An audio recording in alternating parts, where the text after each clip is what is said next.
Exclusive, umano'y pogo sa Taguig, sinalakay. Mahigit 100 dayuhan at Pinoy, bestado.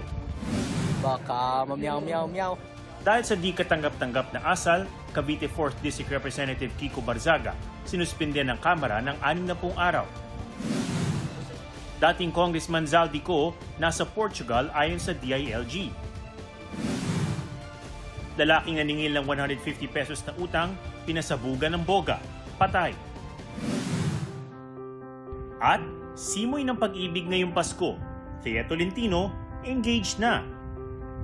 Pati kaya si Carla Abellana na sporting a ring?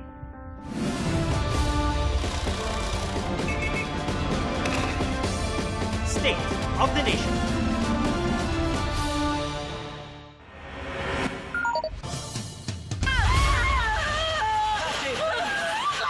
Dalawang buhawi at isang ipo-ipo ang nagdulot ng takot sa mga taga-Dumangas, Iloilo.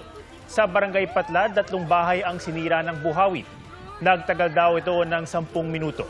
Sa gitna ng Dumangas at isa ng Guimaras naman namataan ang ipo-ipo na nabuo sa dagat. Wala namang naitalang nasaktan. May namataan ding ipo-ipo sa Lapu-Lapu City sa Cebu. Ayon sa Pag-asa, parehong nabubuo tuwing may severe thunderstorm ang buhawi sa lupa at ipo-ipo naman sa dagat. Sa kabila ng total ban sa mga pogo sa bansa, isang umano'y pogo hub ang nabisto sa Taguig.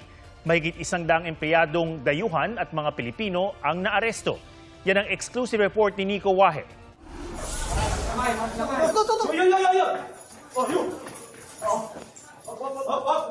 Sige, wala.